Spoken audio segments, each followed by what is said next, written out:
I think that is what every soldier wants. मैं सोचता हूँ कि यही है जो हर एक सिपाही चाहता है. On both sides, दोनों तरफ से. Hans Wolf said, "Take care, Jim McPherson. I shall never forget this moment, nor you." Hans Wolf ने कहा कि अपना ध्यान रखना जिम मैकफर्सन. मैं ये पल कभी नहीं भूलूंगा और तुम भी नहीं. He saluted and walked away from me slowly, unwillingly. उसने मुझे सल्यूट किया और ना चाहते हुए भी धीरे धीरे वो चला गया. He turned to wave just once and then became one of the hundreds of grey-coated men drifting back towards their trenches. उसने बस एक बार ही पीछे मुड़कर मुझे हाथ हिलाया और उसके बाद कई सैकड़ों ग्रे कोटेड व्यक्ति अपनी अपनी खाइयों में दोबारा चले गए. That night, back in our dugouts, we heard them singing a carol. उस रात अपनी अपनी खाइयों में हमने उनको कैरल गाते हुए सुना. And singing it quite beautifully, और बहुत अच्छा गा रहे थे. It was still a neck, silent night. ये धुन थी साइलेंट नाइट की. Our boys gave them a rousing chorus of While Shepherds Watched. हमारे लड़के भी उनको While Shepherd Watched वाली धुन ग्रुप में गाकर जवाब दे रहे थे. We exchanged carols for a while and then we all fell silent. कुछ देर तक हमने कैरल्स एक दूसरे से एक्सचेंज की और फिर शांत हो गए. We had had our time of peace and goodwill, a time I will treasure as long as I live. हमारे पास ये शांति वाला और गुडविल वाला एक बहुत अच्छा टाइम था जिसको मैं हमेशा जब तक जिंदा हूँ संभाल कर रखूँगा. Dearest Connie, by Christmas time next year, this war will be nothing but a distant and terrible memory. कि Dearest Connie, अगले साल क्रिसमस पर यह युद्ध और किसी तरह भी याद नहीं रखा जाएगा, बस एक बीती हुई और भयानक याद की तरह इसको देखा जाएगा. I know from all that happened today how much both armies long for peace. जो आज घटित हुआ उसके आधार पे मैं जानता हूँ कि दोनों आर्मीज कैसे इच्छा कर रही हैं कि शांति होनी चाहिए. We shall be together again soon, I am sure of it. हम दोबारा फिर इकट्ठे होंगे, मुझे ये पक्का पता है. Your loving Jim. Now the third part. I folded the letter again and slipped it carefully back into its envelope. तो चिट्ठी पढ़ने के बाद क्या किया उसने वही लेटर दोबारा वैसे ही फोल्ड की और उसको वैसे ही केयरफुली उस एनवेल्प में डाल दिया. I kept awake all night. मैं सारी रात जागता रहा. By morning I knew what I had to do. सुबह होते ही मुझे पता था कि मुझे क्या करना था. I drove into Bradford. मैं गाड़ी चलाकर ब्रडफोर्ड गया. Just a few miles away, जो कि कुछ माइल्स अवे था. I asked a boy walking his dog where Copper Beaches was. मैंने एक लड़के से जो कि अपने कुत्ते के साथ चल रहा था उससे पूछा कि कॉपर बीचेस कहाँ है. House number 12 turned out to be nothing but a burned out shell. वो जो हाउस नंबर 12 था वो और कुछ नहीं था बल्कि एक जली हुई इमारत थी. The roof gaping, जिसकी छत में भी कई तरह के छेद हुए थे. The windows boarded up. Boarded up windows होती हैं जो विंडोज टूटी हुई हो पर बोर्ड के साथ उनको जोड़ा गया हो. I knocked at the house next door and asked if anyone knew the whereabouts of Mrs. McPherson.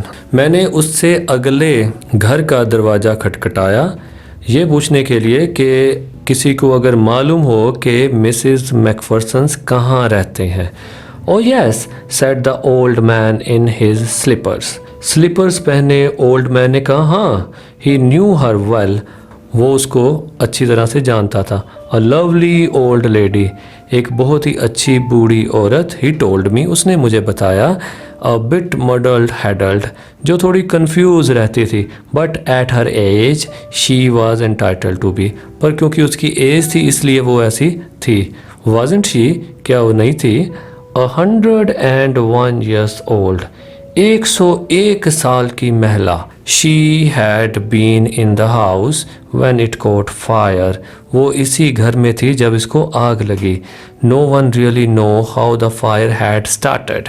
किसी को नहीं पता कि ये फायर कैसे शुरू हुई। But it could well have been candles. पर लगता है कि ये मोमबत्तियों से शुरू हुई थी। She used candles rather than electricity. वो बिजली की बजाय मोमबत्तियों का इस्तेमाल करती थी। Because she always thought electricity was too expensive. क्योंकि वो हमेशा सोचती थी कि बिजली ज़्यादा महंगी है। The fireman had got her out just in time. Fireman ने उसको समय पर बाहर निकाल लिया। She was in a nursing home now. वो अब एक नर्सिंग होम में है। He told me. उसने मुझे कहा। Burlington house. उसका नाम है बर्लिंगटन हाउस जहाँ वो रहती है। वो कहाँ है? On the Dorchester road on the other side of town. कि जो इस नगर के दूसरी तरफ है डोरचेस्टर रोड पर, वहाँ वो अब रह रही है। I found Burlington house nursing home easily enough. मैंने वो बर्लिंगटन हाउस नर्सिंग होम आराम से ढूंढ निकाला। There were paper chains up in the hallway. So hallway होता है एक गैलरी जहाँ वो बैठी हुई थी। वहाँ एक पेपर की चेन थी and a lighted Christmas tree. एक रोशनी से भरा हुआ क्रिसमस ट्री था। स्टूड इन द कॉर्नर, जो कि एक कॉर्नर में खड़ा था। With a loop sided angel on top.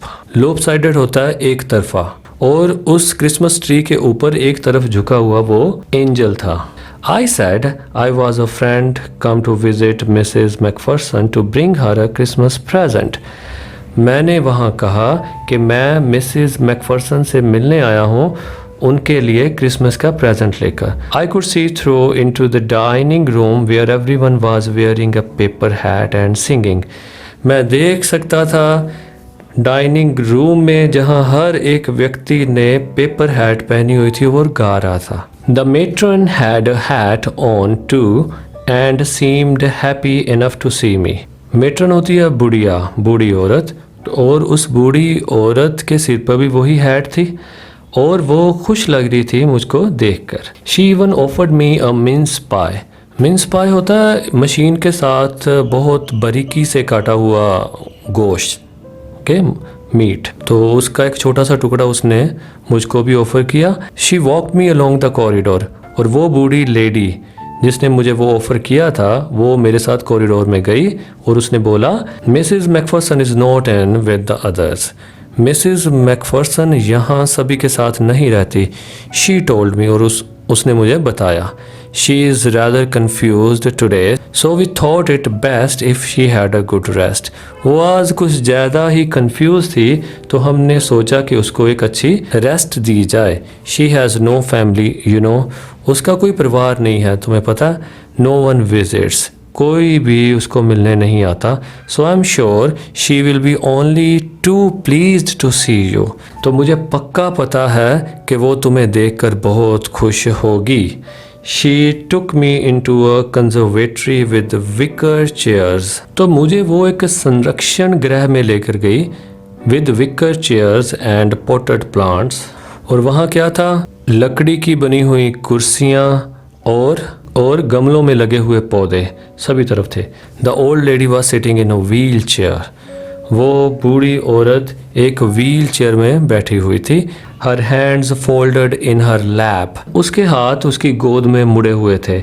She had silver white hair pinned into. उसने अपने सिर के जूड़े के ऊपर एक बहुत ही सुंदर बैंड लगाया हुआ था। She was gazing out the garden. वो बाग में देख रही थी। Hello, I said. मैंने कहा हेलो। She turned. वो मुड़ी and looked up at me vacantly. और उसने बुझी हुई आंखों से मेरी तरफ देखा। हैप्पी क्रिसमस कोनी। मैंने कहा happy Christmas. I went on. और मैं बोलता गया आई फाउंड दिस। मुझे ये मिला है। I think it's yours. ये मुझे लगता है तुम्हारा है। As I was speaking her eyes never left my face. जैसे मैं बोल रहा था वो मेरी तरफ लगातार देख रही थी। I open the tin box and gave it to her. मैंने वो टीन बॉक्स खोला और उसको दे दिया। That was the moment her eyes lit up with recognition and her face became suffused with a sudden glow of happiness.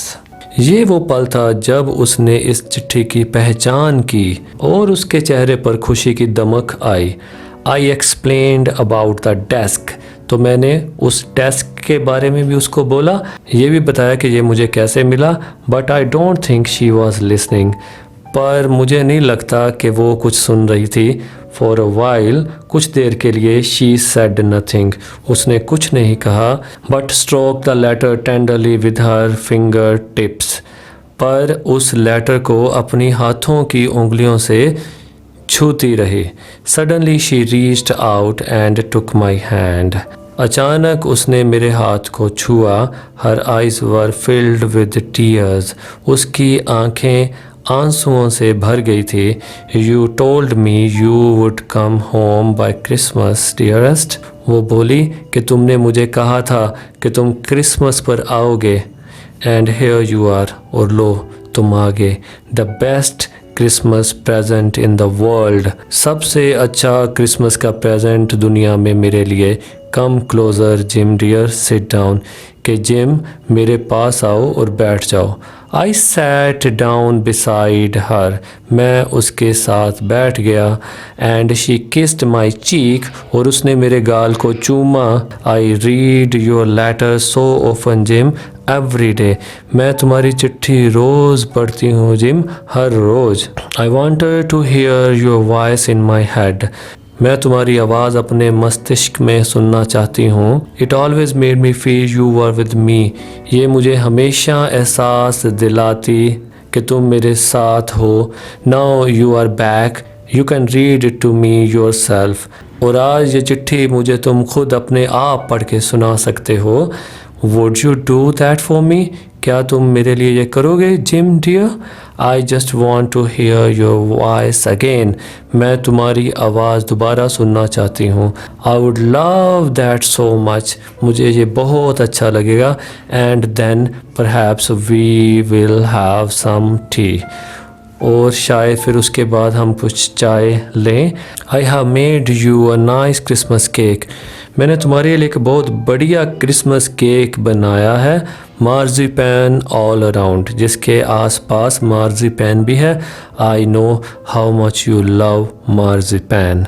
मुझे पता है कि तुम मार्जिपैन कितना पसंद करते हो. तो देखिए कैसे इस कहानी के बारे में काफ़ी सारी बातें हमें आखिर में समझ आई कि असल में वो पीछे वाली बात. तो देखिए कैसे इस कहानी ये पता चला कि जो स्टोरी राइटर बीच में कहता है कि जो हमें आखिर में समझ आई उसमें सड़े होने के निशान और पानी के निशान बात क्या थी. तो क्या क्लियर हुआ. पहले तो हमें ये पता चला कि जो स्टोरी राइटर लेडी के घर में जो डेस्क मिला तो उस घर में सड़े होने के निशान और पानी के निशान थे. तो क्या चलने के बाद इसके ऊपर पानी पड़ा. उस बूढ़ी लेडी के घर में था और लेडी को बचा लिया गया. लेडी चली गई उधर और ये लकड़ी का सामान बेच दिया गया. तो चलने के बाद इसके ऊपर पानी. दूसरी बात ये कि लेडी के दिमाग में लेडी को बचा लिया गया. लेडी चले गई. हस्बैंड जिम ने कहा लकड़ी का सामान क्रिसमस पे उसको आके मिलेगा. दूसरी बात ये कि लेडी के दिमाग में ये रहा कि उसके डेस्क के हस्बैंड जिम ने कहा था कि वो अगली क्रिसमस में उसको आके मिलेगा. पर उस लेडी के दिमाग में ये रहा कि वो आएगा. जैसे लग रहा है कि उसकी डेथ वो इंतजार करती थी वॉर में, जिसके कारण लोग उसको पागल भी बोलते रहे. ठीक, लेडी कंफ्यूज्ड लेडी बोलते रहे आएगा. फाइनली जब वो लड़का उसको मिलने आया और उसके हाथ में वही जिम की चिट्ठी कारण लोग उसको पागल भी बोलते रहे. ठीक, कंफ्यूज्ड लेडी बोलते रहे. उससे फाइनली जब वो लड़का उसको मिलने आया थी ट्रांसलेशन लेसन फर्स्ट की. आई होप कि आपको बहुत अच्छी लगी होगी, खूब एंजॉय किया होगा. और इसकी बैक एक्सरसाइज भी इसके साथ ही मैंने जोड़ दी है. उम्मीद है कि ये लेसन आपके काम ज़रूर आएगा. मिलते हैं अगली वीडियो में. तब तक के लिए मुझे इजाज़त दीजिए. मैं परमजोत सिंह. और हाँ, ऐसी ही और वीडियोस आती रहेंगी और उसकी डायरेक्ट नोटिफिकेशन के लिए प्लीज़ सब्सक्राइब माय चैनल और ज़्यादा से ज़्यादा इसको शेयर कीजिए ताकि ज़्यादा से ज़्यादा स्टूडेंट्स को इसका बेनिफिट मिल सके. Thank you very much.